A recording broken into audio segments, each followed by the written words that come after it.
Hello, everybody. How are you? Okay, so it's kind of dark, huh? Um, hmm. Let me turn on some more light. Just give me a second.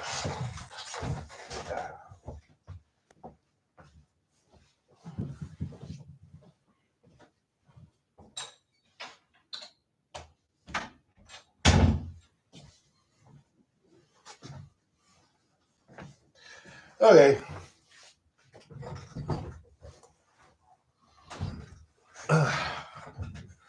Much better. Well, maybe not for you guys. You have to see all of me.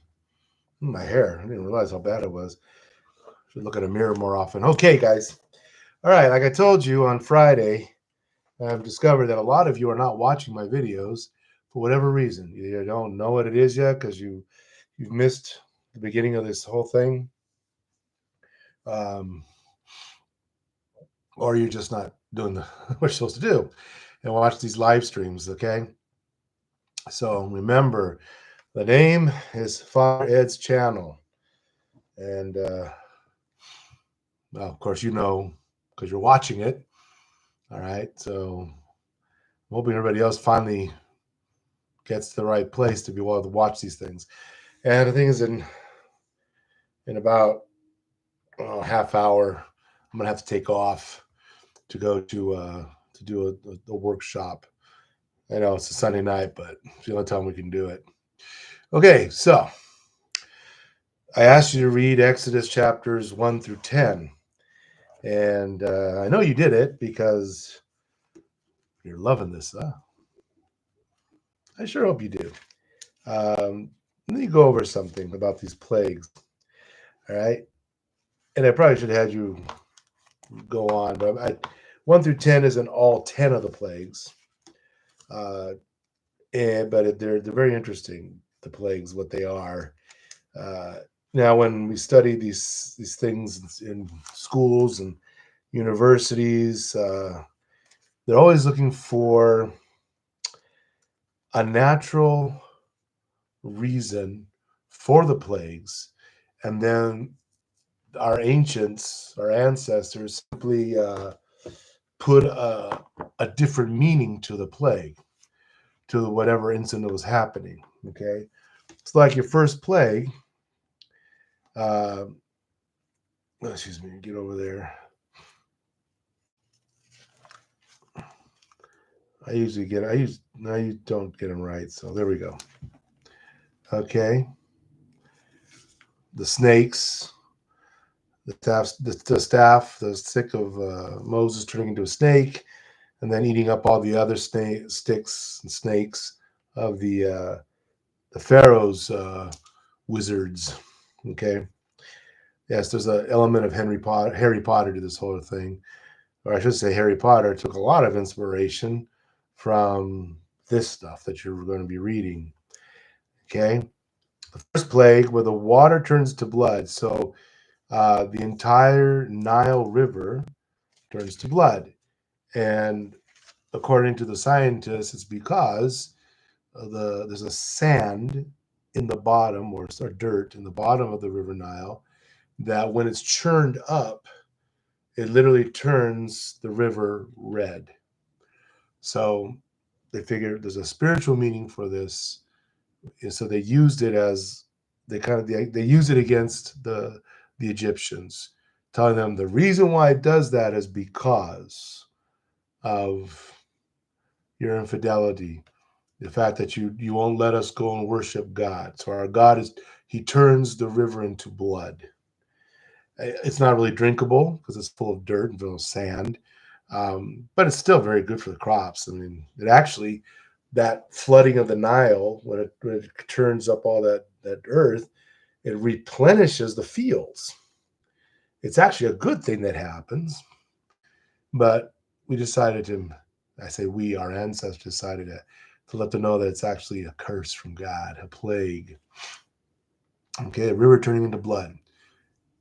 You can also sit there and go, you know what? We're going to take it literally that God turned the river into blood. If you do that, you think about that. What is God trying to say to us Why would he choose such an event to turn the waters of the Nile into blood? Because remember, I think I mentioned this last time. I do a lot of different kinds of courses and classes, so I might be getting my things mixed up. But I think I've mentioned this to you that blood is so sacred that you can't even touch it. That if you touch blood, you're impure. Okay, it's kind of strange. So if somebody's wounded and you can't treat them because they're full of blood until you wash them and you wash the blood away. All right, or you get somebody who's not a Hebrew, and then they can come and wash the blood. Now, these rules weren't quite set in stone yet, but there's always been this thing about touching the blood. Like when a woman has her menstrual period, the man is not allowed to touch her. Not at all. Not even to hug her, not to hold her hand. She's considered impure because of all that blood. And the law of Moses, which comes after these plagues, not before, the law of Moses hadn't been written yet about how to eat animals, etc. That's going to come later. All right, so be kind of careful about this, but there's this thing about blood is sacred. But to have a whole river or a whole body of water turning into blood is more, it's not so much, it's not being something special. It means that something's very wrong. It's a curse. It destroys the water, destroys all the fishes in it, and if the water is really blood, then it can't be used to make the fields new. So see the conflict there? Is it a natural occurrence that we just decided to make it into something more spiritual by saying it turned into blood just because of the color of the water? Or is it really blood? I'm going to be straightforward with you on this. We leave it both ways. We don't say it's one or the other. Okay, and this is going to be the point of what I'm going to talk about during this little talk. The second plague are the frogs. It's a big problem. There's frogs everywhere. Frogs are kind of cool. Frogs eat a lot of insects. Insects can be very annoying. They eat all the eggs of the insects, so they're kind of a natural pest control. That's the benefit of a frog. Okay, but sometimes they just get to be a lot of frogs, and if the river's going to flood, then you're going to be flooded with frogs. Okay, just letting you know. So there's a kind of an order to these plagues based on the experience of having the river flood the banks, overcome the banks of the Nile, and flooding the fields. So then you have frogs. And then you have mosquitoes. What do they tell you? Every summer, right? There's standing water. Get rid of that water. Why? Because mosquitoes lay their eggs, and mosquitoes carry all sorts of illnesses. You think of the big one, malaria. For us in California, it's West Nile. They're the big carriers of West Nile. And they're annoying. Mosquitoes are just frankly annoying because they bite. They like to suck your blood. Okay, and there's another thing, another connection there to the blood. All right, so if you have flooded river, you get frogs, and you got these mosquitoes. And the next plague, horse flies. Another creature. Horse flies are those big old flies, okay? Huge, very annoying, okay? And they do bite. They really get on you, and they can grab on. All right. We call them horse flies because when they get on the animals, they hurt the animal. They can spook an animal. And the animal could suddenly just take off because it always gets bitten by this giant fly. The fifth plague, the death of the livestock. Die off of all the animals. Well, you got mosquitoes bringing in illnesses. You got the horse flies biting everybody, and they can bring in illness too. You have flooded banks. You got frogs everywhere. And if it's really blood, if the water's been contaminated, then the animals die. They have nothing to drink. Okay? See the sequence that's going on here, okay?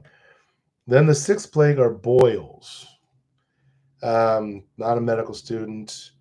Uh, you know, was supposed to be a doctor, but boils are those infectious things. They're full of pus, okay, which means that you have some kind of infection on your body, on the skin or under the skin. And that can also be caused by all that I just mentioned. Okay, all these critters flying around, bad water. Okay, after it, the eighth plague, that was the seventh plague, right? Make sure I didn't miss a plague. Oh yeah, I did miss one. Okay, after the boils, again, those are they're pustules on the body. Then the next plague, the seventh plague, is hail. All right, hail it's frozen water. It's not quite snow. Snow's nicer. It's a little more gentle. Hail are just big rocks. They're solid as rocks, and when they hit hard. They break things. They can hurt people. Okay, and it's a strange climate phenomenon that happens a great deal. All right, you're looking all of a sudden. It's not such a bad day. It doesn't seem like it's going to rain. Instead of rain, it hails, and you get this ice that comes down. It can break windows. It can do some damage. Okay, so these are crazy occurrences that happen, and our ancestors put a spiritual twist on them as punishments from God to mess with the Egyptians' minds mainly. Okay. Then there's the plague of the locust. All right. Not grasshoppers. Those are different. Locusts are just eating machines. Grasshoppers are cool. They kind of keep the garden nice. By most cultures, they're considered good luck. It's nice to have grasshoppers around because they do eat the insects, but locusts eat everything. They can strip a field. They can take the grain of the field. They can take the ears, though that protect the grain of the field. They can eat the stalks. They are just monsters of eating, and they destroy. They destroy. Thank God they don't eat flesh. Okay, but they're kind of scary too. Okay, all right, and they ruin an entire year's work of food.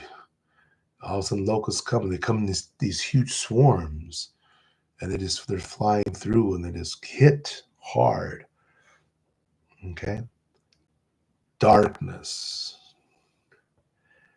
eclipses, things that just frighten the heck out of everybody because they suddenly see this big ball of the sun, something coming in front of it to block it. And then it hangs around for a little while. And all of a sudden, it's like night when it should be day. And it's very frightening to people, the darkness that comes over it. Could also be related to some things in our human history of ice ages and other climate events to where there's nothing but clouds blocking out the sun for very, very long periods of time. I'm not talking about like in the northern hemisphere where you can have half a year with no sun or it's nighttime for a very, very long time. The more north you get, and it just stays dark, and then it's only sunlight for a little while during the year. No, these are weather events that occur, and they can linger for a long time. And in things like ice ages, severe changes in climate that occur with great frequency throughout our human history, it comes in and it just blots everything out. And I mean, there's no sun, nothing grows really, and all these other problems come up again, all these plagues. So it has occurred, and these things, and when they see an eclipse, which happens a few times a year, where the sun is blocked off in the middle of the day, but it's passing. But when people see it coming, there's just a deep fear, that oh no, we're going into a long period of darkness. And oh man, it's just the worst. Okay, that's the ninth plague. The 10th plague that follows is the famous one of the angels coming in, killing the firstborn males of all species. Okay, human beings and of animals, every firstborn male is murdered. Okay, all right. I hope you're seeing what I did by connecting these plagues to each other as part of naturally occurring things, but are disasters for the people. And our ancestors, put a very strong spin on this to let them, let the Egyptians know in particular, but anybody, let them know that God acts in favor of his people by bringing on these disasters. So that whenever a disaster occurs, it's an action of God to somehow bring salvation to his people. It's always connected to salvation, right? Now, we're afraid of all sorts of things. We're afraid of all sorts of viruses. I've been hearing the people are talking about another plague. There's always going to be plagues, especially if we don't take care of each other. All right, we've learned a lot about how to control the plagues. Okay, we've got vaccinations and everything. We know how to protect ourselves from the plagues. But if we don't take care of ourselves and take care of each other from these illnesses, then lots of people are going to get sick and lots of people are going to die. Okay, so they're always kind of around, yeah? But they frighten us as if God is punishing us, but it's not a punishment. Yeah? It is a reminder of the curse of Adam, right? When Adam and Eve sinned, they had those four curses. For women, would be painful childbearing and being dominated by her husband, hunger for her husband. She will hunger for him, and so she's willingly lets him dominate her. Those are curses. Okay? Curses. The consequence of sin.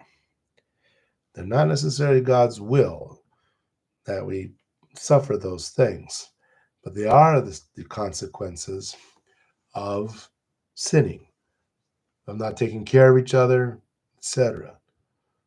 Okay? For the man, he had two curses. The first one was the whole earth is cursed. The whole earth suddenly is his enemy. Everything on earth can become poisonous to man, can become toxic. And then the second part of that curse is you must earn your food by hard labor. In reality, nothing's really changed from when God created everything. Our food grows, but we have learned to make things very complicated and very hard, and to where we can keep food from people, number one. We can produce so much. Sometimes we overproduce in the fields, and the fields have a hard time, coming back. Or we do so many things to nature, and nature can only suffer so much. Okay? Those are curses. All right? So, all of these other events that we're talking about, these plagues, they're part of the natural consequences of our sinfulness, but they aren't punishments from God. They're moments where God brings salvation to his people. Got to get you to listen to this, and then you're going to have to really think about it. And you have to think about it by thinking about your own life. When something really bad has happened, when things just went wrong, somebody dies. That's pretty much the worst, right? How did it serve you? How did it help you? to increase in salvation, increase in understanding that God is working for you and with you. Not necessarily to keep bad things from happening to you, but that the bad things become the work of God for you. Again, I know you're going, doesn't make any sense. If God wants to do good things for me, he keeps that stuff away from me. I'm telling you, friends, it's the opposite. We go through all of it to discover the work of God, to discover what he's doing for us and with us. He's not punishing us. Punishment doesn't work. But he takes us through these really difficult experiences, these plagues, to show and to prove that he is with us, that he is still God, that he saves. He will pull us out and even make things better and stronger, greater. But if you are not thinking that this God is always working for you, then you're really going to think that it's curses and it's the worst things that can happen to you, and that he hates us. He's punishing us. I got to do something to make God like me again. There isn't anything you can do to make God like you again because he hasn't stopped liking you, period. He loves you. He likes us. But at the same time, he is the creator, the father of all creation, who has to deal with the fact that we have decided to destroy his creation. We have decided to ruin what he gives to us. We have decided to make things harder on ourselves by what we demand that we be given every day from all the hard work we do, from the stuff that we produce. It's not enough that there's a cow there that can give us milk every day. Now we have to slaughter that animal, and we have to slaughter thousands of these animals every day in order to be able to make hamburgers and steaks. Okay? That's see how we have taken something that's right there for our good, for our benefit, but then we've just warped it, making it give us something that we didn't really need. Say, but we're meat eaters. Yeah, we weren't meant to be meat eaters. It's in the book of Genesis, in the first chapter there.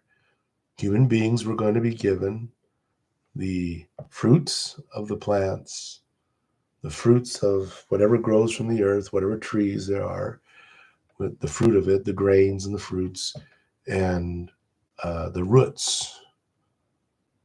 That's what we eat. And the animals will eat the leaves and the branches and the stalks.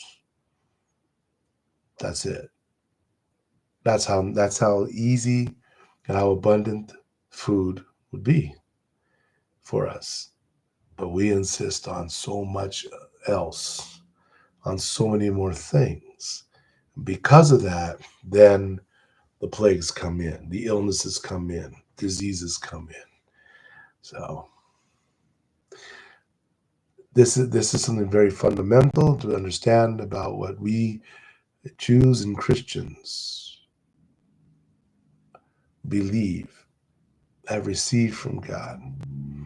And so that's why I'm putting a lot of emphasis on the book of Exodus and what we lived through it. Okay.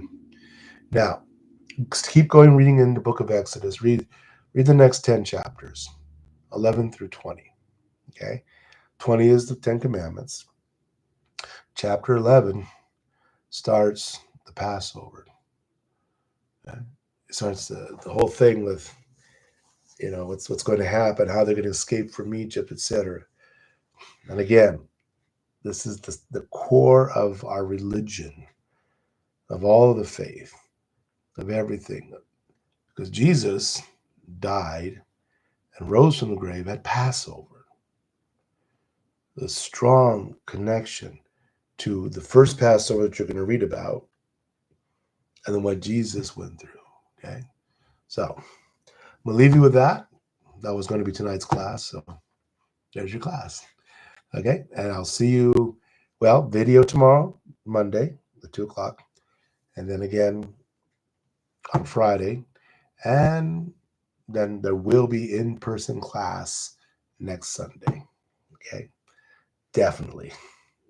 All right, guys, take it easy, and I'll see you later.